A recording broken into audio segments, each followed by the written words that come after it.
मैं प्रशांत राव, सहायक आचार्य वनस्पति शास्त्र, आज बीएससी सेकेंड ईयर वालों के विद्यार्थियों के लिए जिम्नोस्पर्म के विकास का अध्याय शुरू कर रहा हूँ।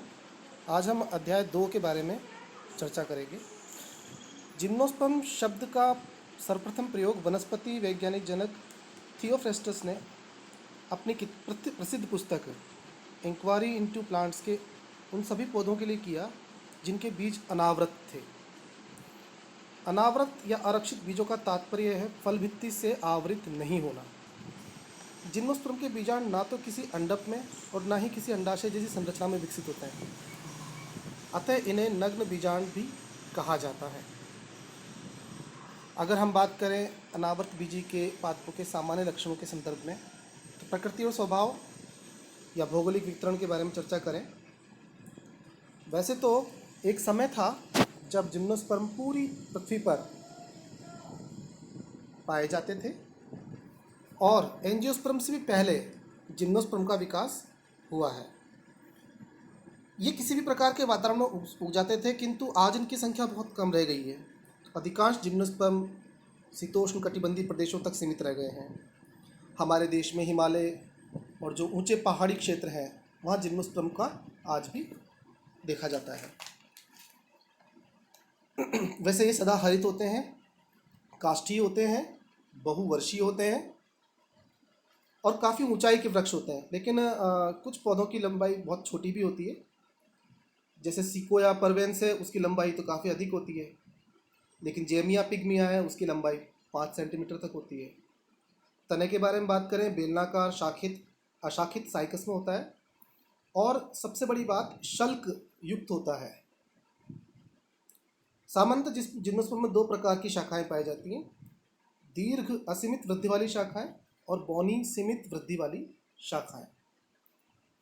यदि पत्तियों की बात करें, जिम्नोस्पर्म में लीफ मरुद्भिद स्वभाव की होती है, अर्थात आकार में छोटी या सुई के आकार की होती है, संग्रहण ऊतकों से भरपूर होती है और सुई के आकार के आधार पर विभिन्नताएं पाई जाती हैं, जैसे सुई के आकार, लघुपर्णीय, अंडाकार, ये कुछ रूपों में पाई जाती है। प्राय ये माना जाता है कि पत्तियां संयुक्त पिच्छाकार रूप में भी मिलती हैं, शल्की पर्ण भी मिलती हैं। सुई के आकार की पर्ण जो सिर्फ बोनी शाखाओं पे लगती हैं। जड़ें मूसला मूल हैं, क्योंकि इन्हें बहुत ऊंचाई वाले स्थानों पर और ढलान वाले स्थानों पर उगना होता है, अतः इनको मजबूती के साथ ज़मीन में स्थापित होना होता है।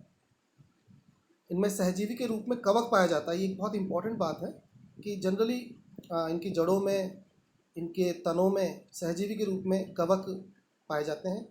जड़ें जब कभी साइकस की जड़ें जैसे ऋणात्मक गुरुत्वावर्ती होती हैं, इन्हें प्रवाल मूल कहा जाता है। यदि जड़ों में कवक पाए जाते हैं तो इस जड़ों को माइकोराइजा कहा जाता है। कुछ जड़ों पर वेलामेन ऊतक भी पाया जाता है जो कि नमी का अवशोषण करता है। यदि जननांगों के बारे में चर्चा की जाए, जिम्नोस्पर्म में नर व मादा शंकु एक ही अलग अलग पौधों पर पाए जाते हैं। साइकस में मादा शंकु के स्थान पर केवल गुरु बीजाणु पर्ण पाए जाते हैं। बीजांड में गुरु बीजाणु मात्र कोशिका अर्धसूत्री विभाजन कर 4 गुरु बीजाणुओं का निर्माण करती है, जिनमें 3 निष्क्रिय व 1 सक्रिय होता है।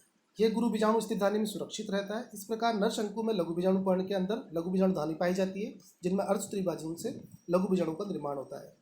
परागण की मदद से नर युग्मकोद्भिद गुरु बीजाणु तक पहुंचते हैं और यहाँ निषेचन के द्वारा भ्रूण का निर्माण होता है। ये कुछ विशेष संरचनाएं और इम्पॉर्टेंट चीज़ें थी जो मैं आपको डिस्कस करना चाह रहा था। आगे हम जिम्नोस्पर्म की शारीरिकी अगले वीडियो में आपको समझाएंगे।